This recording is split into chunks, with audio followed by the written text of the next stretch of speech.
Madame la présidente, messieurs les ministres, mesdames et messieurs les rapporteurs, mesdames et messieurs les sénateurs, chers collègues, la mission cohésion des territoires correspond à une politique importante de par la transversalité des sujets évoqués et des actions menées. Toutefois, son budget reste mineur sur le plan financier. Il ne représente en effet que 3 % des crédits de la politique d'aménagement du territoire, soit 7,7 milliards d'euros en 2018. À l'heure d'une aggravation des disparités entre les territoires, permettez-moi donc de débuter cette prise de parole par un regret sur le manque d'intérêt des pouvoirs publics sur cette question, pourtant essentielle au développement équilibré de notre pays. Si nous n'investissons pas aujourd'hui dans un projet de cohésion globale de nos territoires, la France perdra demain son équilibre. À l'heure où je vous parle, 2 programmes concourent à cette politique de cohésion des territoires. Le programme 162, Intervention territoriale de l'État, est le premier d'entre eux. Il porte notamment sur les crédits de financement des aides aux collectivités pour l'électrification rurale, le FACÉ.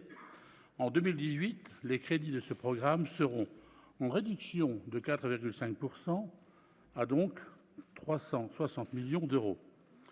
Ce n'est pas une décision anodine et notre groupe s'inquiète qu'au moment où le gouvernement encourage une révolution énergétique à grande vitesse, il réduise parallèlement les crédits accordés à l'extension et au renforcement des réseaux de distribution d'électricité dans nos campagnes.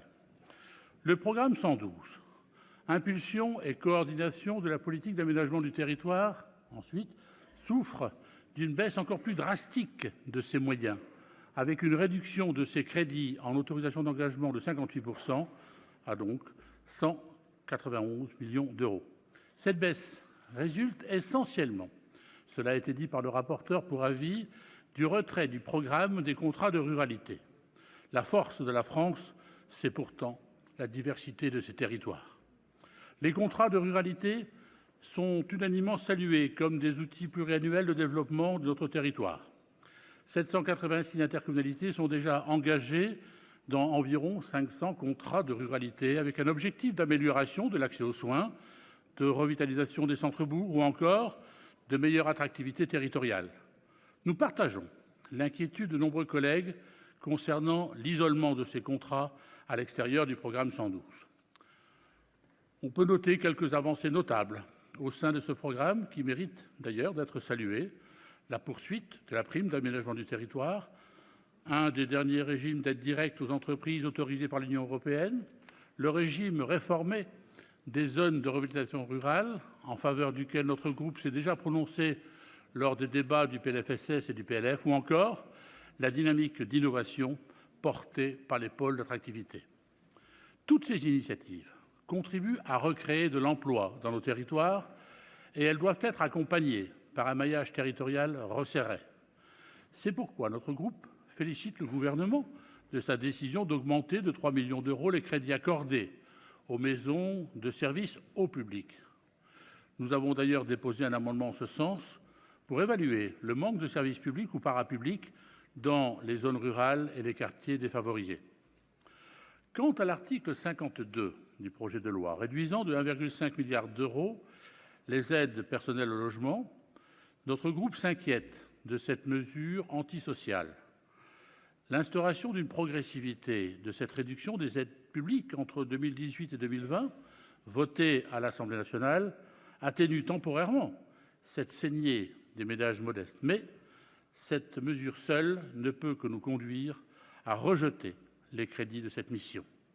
Un dernier mot, si vous me le permettez, sur la couverture numérique du territoire. La couverture mobile et Internet de nos territoires est essentielle pour leur attractivité.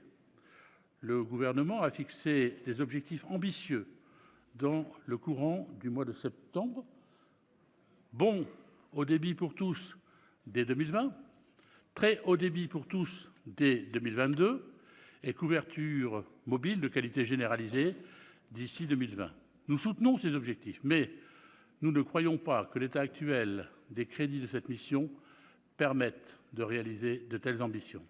Monsieur le Président, Madame la Présidente de la Commission, Monsieur le rapporteur pour avis, Mesdames et Messieurs les rapporteurs, Mesdames et Messieurs les sénateurs, chers collègues, regrettant le manque d'attention porté à la question de l'aménagement du territoire dans ce budget et s'inquiétant de cette baisse drastique des APL, le groupe Les Indépendants - République et Territoires votera contre les crédits de cette mission.